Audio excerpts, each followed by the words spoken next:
అయిన దేవుని బిడ్డలారా, దేవుడు మీకు తన కృప కనికరములు తోడుగా ఉండునుగాక. దేవుడు మిమ్మలను, మీ కుటుంబాలు, మీ బిడ్డలను దీవించి ఆశీర్వదించునుగాక. ఆయన కాపుదల భద్రత మీకు తోడై ఉండునుగాక.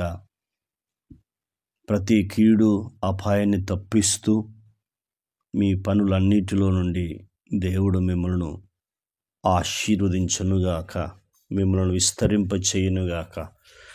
ఆత్మలోను, వాక్యములోను, పరిశుద్ధతలోను, నీతిలోను, యథార్థతలోను దేవుడు మిమ్మల్ని ఎదిగింపచేయునుగాక. ఆయన మీకు తోడై ఉండునుగాక. Amen, amen. దేవుని వాక్యాన్ని చదువుకుందాం. కీర్తన గ్రంథము 42వ అధ్యాయము 8వ వచనాన్ని చదివి ధ్యానించుకుందాం.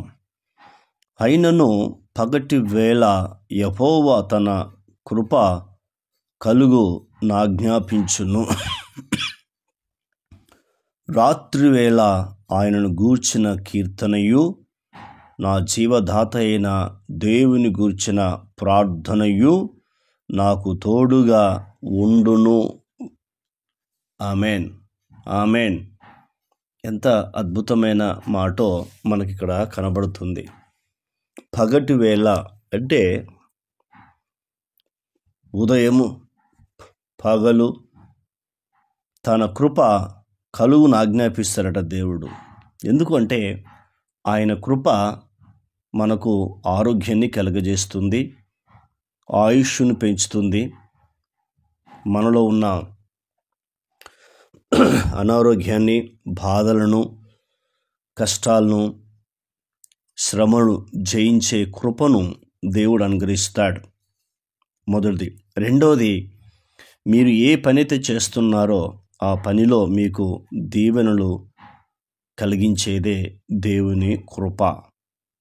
యేసుక్రీస్తు ప్రభు చూడండి, 5 రొట్టెలు 2 చేపలు 5,000 మంది తినగలిగారు. స్త్రీలున్నారు, పురుషులున్నారు. మిగిలిన 12 గంపలు నింపారు. ఆయన కృప ఎంత సమృద్ధి మనకు ఇస్తుందో చూడండి. మొదటిది. రెండవది, రాత్రివేళ ఆయనను గూర్చిన కీర్తనయు, అంటే రాత్రివేళ దేవుని గూర్చిన కీర్తనయు మొదటిది. రెండవది. మూడవది, నా జీవదాత అయిన దేవుని గురించిన ప్రార్థనయు నాకు తోడుగా ఉండును అని మాట్లాడుతున్నాడు. నిజమే, ఆయన యొక్క కీర్తన, జీవము కలిగిన దేవుని ప్రార్థన మనకు తోడు అని మాట్లాడుతూ ఉన్నాడు. నిజమే. అందుకే యేసుక్రీస్తు ప్రభువారు తండ్రి కుడిపార్శ్వమున కూర్చొని మన కొరకు, పరిశుద్ధుల కొరకు, నీతిమంతుల కొరకు విజ్ఞాపన చేస్తూ ఉన్నాడు. కాబట్టి ఇప్పుడు ఆయన ప్రార్థన మనకు తోడు. మనం అనుకుంటాం, పిల్లలు ఎదిగారు కదా, వివాహాలు చేస్తే వారికి తోడుంటారనుకుంటాం. మంచిదే భౌతికంగా, కానీ ఆత్మ సంబంధంగా తోడు ఉండాలంటే దేవుని కృప, ఆయన చేసే విజ్ఞాపన మనకు తోడు ఉండాలంటే మనం కంపల్సరీ ఆయనతో సహవాసం చేయాలి, ఆయన మీద ఆధారపడాలి.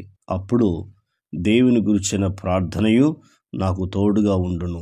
దేవుని ప్రార్థన ఎప్పుడు తోడుగా ఉంటున్నప్పుడు నీ జీవితంలో ఏం కలుగుతుందో 43వ కీర్తన 4వ వచనాన్ని ధ్యానించుకుందాం.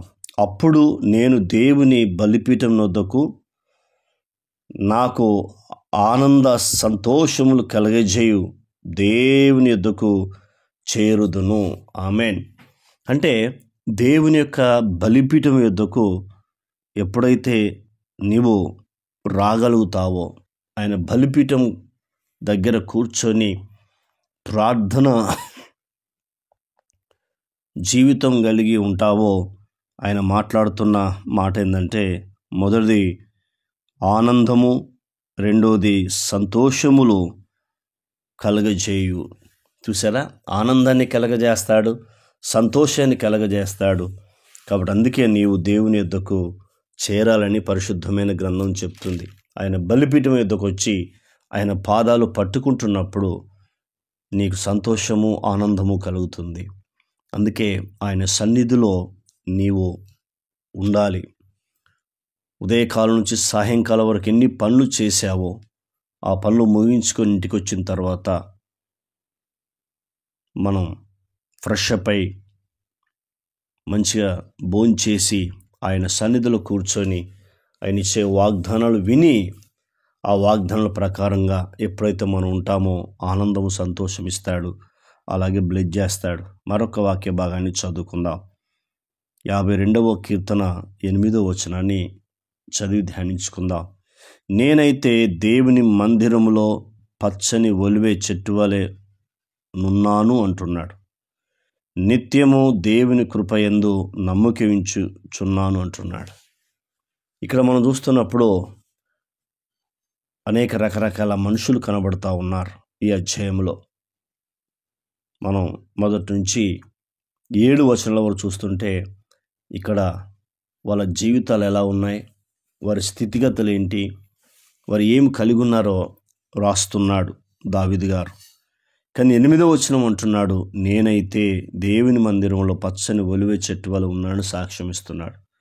ఒలివే చెట్టు యొక్క గుణలక్షణాలు ఏంటంటే ఎంత ఎండు ఉంటే అంత పచ్చదనం వస్తుంది. అంటే ఎన్ని శ్రమలు, బాధలు, కష్టాలున్నా కూడా భయపడకుండా ఆయన మందిరంలో నువ్వు గడిపితే, ఆయనతో సహవాసం చేస్తే పచ్చని ఒలివే చెట్టు వలె ఉన్నాను అని దావీదు చెప్పినట్టుగా నువ్వు కూడా చెప్పగలుగుతావు.